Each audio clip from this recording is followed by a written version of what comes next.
AladdinCarpet.com.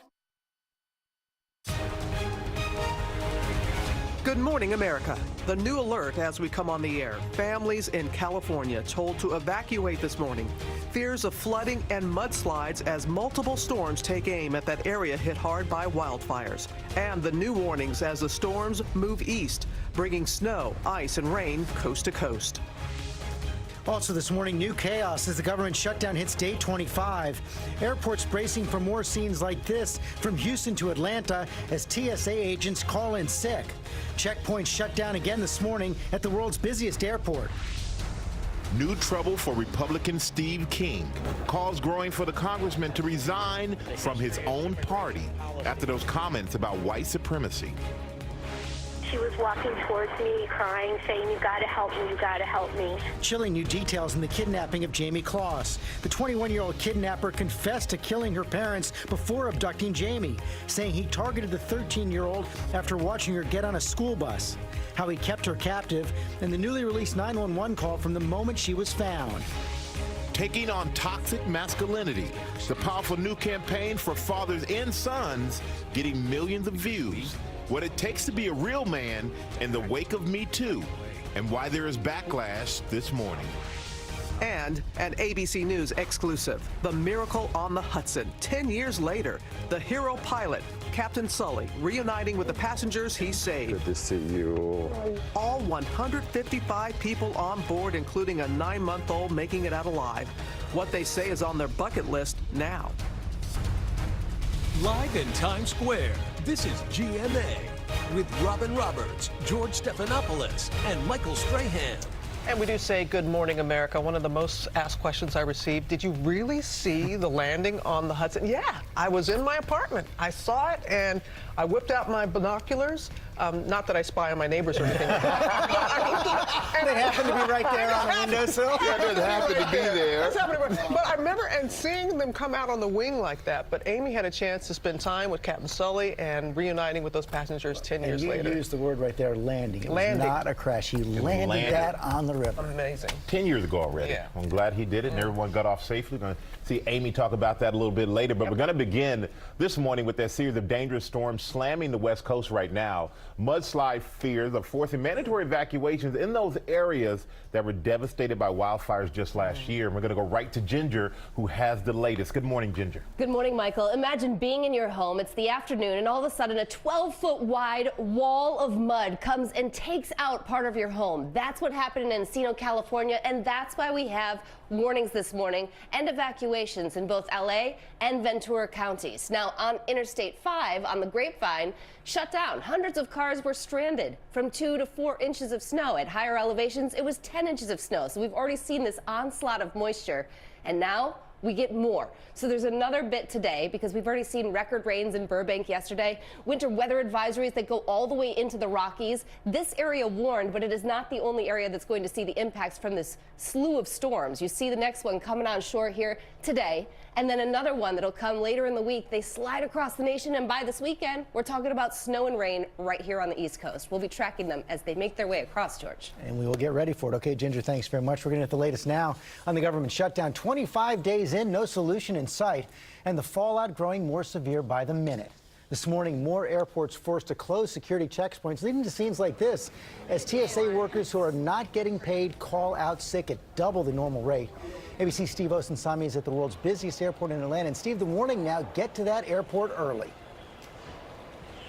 You know, airport officials here, George, say that there are a few things that they can control. They can certainly add more people to direct the foot traffic, and they can warn travelers to get here early, which appears to be working. But they say there's little they can do about the TSA workers who failed to show at a few of their security checkpoints. At the world's busiest airport, they're not trying to have a repeat of these pictures. Long lines to security, blamed in part on TSA agents who started calling in sick. The government says twice as many TSA workers are calling in sick than normal, and no wonder. Because of the government shutdown, they're working without pay. The lines are longer than expected, so we'll put 2 and 2 together, and it looks as if there may be people calling out. In Atlanta, a number of security lanes are expected to remain closed even during rush hours because of the shutdown. It's one big line because there's not enough TSA. It's chaos out here. This line, I've been here about 15 minutes, and it probably moved about 2 feet. The airport is telling people to get here 3 hours before their flights. And they're struggling at airports in cities like Washington, where they've had to close checkpoints, and Miami, where a terminal closed all weekend. In Houston, Terminal B will stay closed today for a third day in a row. Atlanta Air Traffic Controller Jacob James is working with no pay and says he's told his 3 daughters no dance class, no soccer or gymnastics for now. That few $100s for everything for each of my daughters, it adds up real quick. He and other government employees are outside the airport calling for an end to the shutdown. Robin, to give you an example of the logistics here, there are 27 security lanes, and they need all of them open on a Monday morning, which weren't. And they're telling us that this warning for travelers to get here 3 hours early, that warning will last as long as the shutdown. Robin? All right, Steve, and the shutdown's impact is only growing. Today, the final third of the 800,000 impacted federal employees, including the U.S. Coast Guard, will miss their first paycheck. And then on Friday, the federal courts run out of money. They may suspend hearing civil cases. And tax season, you know, starts in a couple of weeks, and the White House promising the IRS will process your refunds, but the status of other services, for example, staffing to answer your tax questions, well, that is uncertain. A bipartisan group of senators met on Monday, but both sides agreed there was no progress. And at that point, the administration has taken extraordinary lengths to minimize the impact of the shutdown, but that can only go on for so long. Yeah. As more and more people are impacted and feel that. And we're going to turn now to another big headline that is out of Washington. House Republicans taking a stand against one of their own, Iowa Congressman Steve King, denying him new committee assignments over racially charged comments. And our senior congressional correspondent, Mary Bruce, has more. She's there on Capitol Hill for us. Good morning, Mary. Good morning, Robin. Well, Congressman King is facing fierce backlash here after he questioned why white supremacy is considered offensive. This morning, he is being condemned by leaders of his own party and punished. The big question here now, though, is how long can he hold on to his job? This morning, Republican Congressman Steve King is facing growing calls for his resignation, even from his own party. What he said was reprehensible and ought to lead to his resignation from Congress. I wish he'd resign, frankly. Overnight, King stripped of his committee assignments. Punishment after the Iowa Republican told the New York Times, white nationalist, white supremacist, Western civilization. How did that language become offensive? King says the comments were mischaracterized. I am simply an American nationalist. But that explanation, not enough for his colleagues, today voting on a resolution of disapproval. I call on my colleagues on both sides of the aisle to join me in breaking the deafening silence and letting our resounding condemnation be heard. The top Republican in the Senate, Mitch McConnell, says King's comments are unworthy of his position. But at the White House, the president is mum. What about Steve King's remarks on white supremacy? I haven't been following it. I really haven't been following it. Now, despite the very forceful reprimand here, King seems determined to stay in Congress, saying in a statement, I will continue to point out the truth and work with all the vigor that I have to represent Iowans for at least the next 2 years. George. We will watch those votes today. Okay, Mary, thanks very much. Also in Washington this morning, confirmation hearings for President Trump's Attorney General nominee, William Barr. If approved by the Senate, he will oversee the Russia investigation. That's going to be the focus of questioning today. Our Chief Justice Correspondent Pierre Thomas in the hearing room on Capitol Hill. Good morning, Pierre. George, good morning. All of Washington will soon be focused on this hearing room and the top issue for Barr, Special Counsel Robert Mueller. We expect senators, especially the Democrats, but also some Republicans, to press Barr hard on whether he'll protect the Mueller investigation. Barr has been skeptical of at least some aspects of the Mueller probe, specifically whether the president can and should be investigated for obstruction of justice for firing someone in his own administration, in this case, former FBI Director James Comey, George. And Pierre, we have seen the first draft, at least, his written draft of his opening statement. He is making some pledges. George, I found it interesting that Barr went out of his way to call Mueller a friend of more than 30 years and that he believes that Mueller should be allowed to complete his work. He writes, quote, I believe it's in the best interest of everyone, the president, Congress, and most importantly, the American people, that this matter be resolved by allowing the special counsel to complete his work. Barr says he won't let politics affect the investigation and that the results should be made public. He said he wants to provide as much transparency as the law will allow, George. Okay, Pierre, thanks very much. Let's bring in our chief legal analyst, Dan Abrams, for more on this right now. And this is a pretty extraordinary hearing, Dan. For this reason, you've now got an attorney general nominee where the whole focus is on one thing, the man who's going to be in charge charge of the Mueller investigation. That's right, and you've now got two broad buckets. Number one is going to be this memo that he wrote, this 19-page memo, where he took a somewhat radical position on exactly what the power of the president is with regard to the Russia firing Seeming Comey. to say there's no problem with firing Comey. Exactly, that basically the president can do that if he wanted to. And then you've got his recent statement, and there are two key phrases in it. Informed of the results, that's what the public and the Congress is going to be, and that he's going to allow it to complete its work.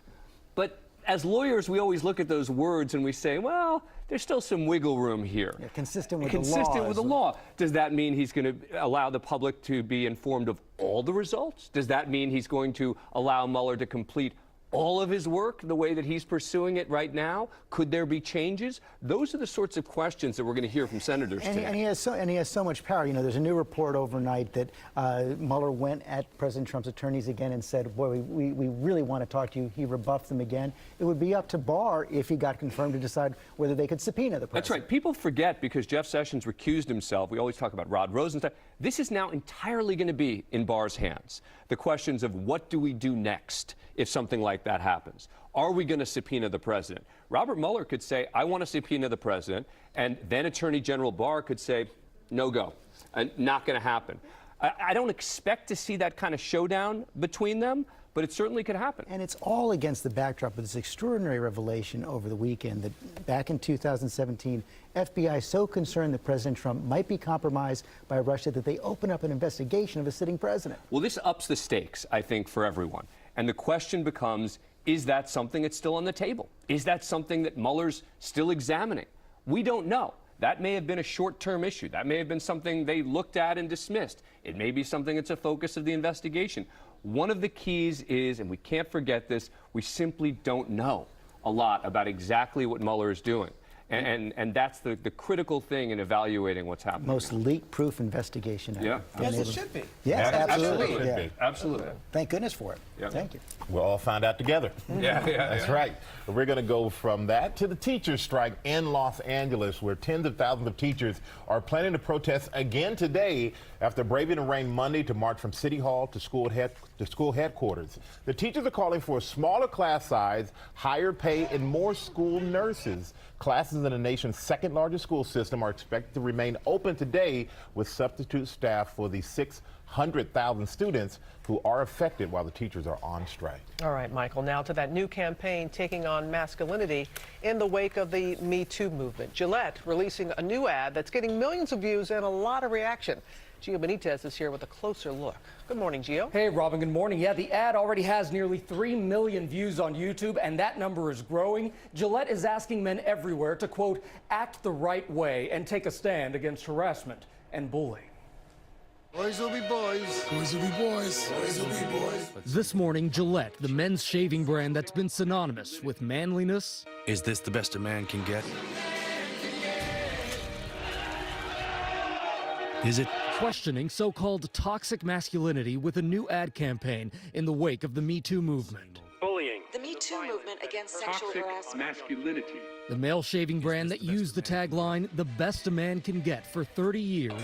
We can't hide from it. Sexual harassment is taking over. It's been going on far too long.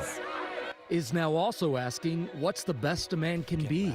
Because the boys watching today will be the men of tomorrow. The ad already viewed by millions, and Gillette pledging to donate $3 million to organizations that help men become role models for the next generation. And there will be no going back. Because we believe in the best in men. But not everyone is happy about this ad. One person on Twitter said the video puts all men in bad light. Another said boys are not monsters in waiting, but others say they don't think Gillette intended to insult men, but instead wanted to encourage humanity and decency. So many people. Yeah, I was surprised by the backlash. Really? Why? Yeah, well, I looked at it, I thought, okay, they're trying to get people to do the right thing. They're trying to make you think about it, Yeah. at least. But everybody wasn't. But I can see how somebody could be offended because you're assuming everyone was raised in the manner in which the boy that had been spoken to in that video, which isn't the case either. But there were some good moments in there. There were some really good moments. But at one point, I thought, are they making light of it? Are they going so overboard and trying to make a point? So, but again, it's just like everybody looks at it differently. But you know, they've got us talking about it. That's for sure. We are. Thanks, right. Gio. The intentions were there. Yeah, the intentions were good. All right, thank you, Gio. And now we're going to go to the Detroit Auto Show, where retro car models, they're making a comeback. The Ford Bronco that gained infamy in the O.J. Simpson slow speed chase. Well, it's going back into production along with some other names you may recognize. The name we do recognize, T.J. Holmes. He's there in Detroit with all the details. Hey, T.J.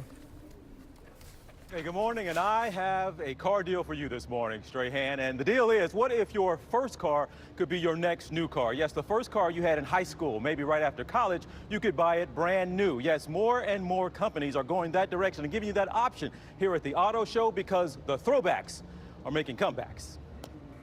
Just 2 years after the country watched O.J. Simpson lead police on that slow chase on an L.A. freeway, Ford discontinued the Bronco because of slumping sales. The iconic turned infamous Bronco is now ready for a comeback. The Bronco fell out of favor very quickly after the O.J. Simpson chase. And Ford realizes now, though, that memories of that are fading and SUVs are hot. 2020 is shaping up to be the year where new cars are simply old ones. Chevy, Ford, Honda, Jeep, and Toyota are all resurrecting models that were discontinued years ago and debuting many of them at the Detroit Auto Show. The trucks that last. Chevy trucks. The Jeep Gladiator, the beautiful brute. The revolutionary new Toyota Supra. It's taken everything sports cars were before and crossed the line. The Jeep Gladiator, which first became popular in the 60s. The 80s throwback Toyota Supra, and yes, even the Ford Bronco are all being revamped. There are several reasons for the sudden resurrections. Automakers understand they have retro, nostalgic vehicles, nameplates from the past that still carry a lot of cachet for Americans today. And another reason they want to dust these off, guys, it doesn't cost them a lot of money. You already have kind of the model already there. You already own the rights to the name. Just dust it off, take it off the shelf. This one, guys, the Supra, debuted in 1978. Discontinued almost 20 years ago, but this summer, Strahan, you can get you a brand new one. Well, you know what, TJ, you spoke about first cars. When I made a little money back in 1994, that's the first car I bought for myself. Supra? 1994 Toyota Supra Turbo. Yeah. I remember my sister got one in college, and I stole it from her. My first car was a Chevy Vega. I don't think they're going to bring that back. I don't think they should, actually. No, George. To the vault. All right, TJ, thank you. Thank you very much. Had to see you in your Vega. Now to a major upset overnight in college basketball. You should have stayed. You bailed in the first half. Yes. #1 Duke falling at home. Unranked Syracuse in OT. Syracuse was actually a 70-point underdog going into the game, and so the coach, Jim Boeheim, he used that to motivate his team. It helped lead them to a 95-91 victory, but more impressive, this is how the first half ended. Nothing but the bottom of the net. Oh, my goodness. When you have that 80-foot buzzer beater, you're like, uh-oh. And this is how they celebrated the big win. I love college But to do it on the road. I know. That's the Cameron a big victory. Crazies? And Cameron? Yeah. Okay. Let's go back to Ginger. Yeah, and we're actually talking about feels likes in Dallas this weekend in the single digits. Yeah, your local weather in 30 seconds. First, though, Tuesday Trivia, sponsored by Walmart.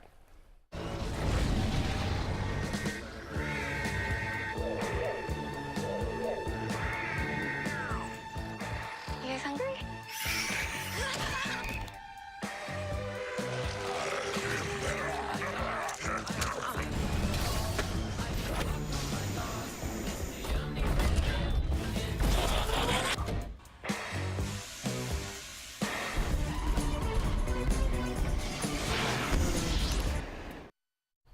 Bundle up, heading out. This is one of the coldest mornings of the season, and of course, we're dealing with that black ice. Temperatures above freezing by late morning and probably up until about 5 or 6 p.m. today. We'll get up to 38. Another fast-moving storm for Thursday afternoon. Rush will get just a little bit something laid out on area roads. Bigger storm for Saturday and especially Sunday that'll take us from freezing rain to maybe a couple of inches of snow. Temperatures will be falling through the day on Sunday. Up the chilling new details from Jamie Kloss's abduction. The kidnapper confessed to targeting her at random after spotting her at a bus stop. John Walsh is here live. And the remarkable reunion, the passengers from that Miracle on the Hudson and Captain Sully. Wait until you hear their incredible stories. The exclusive only here on GMA.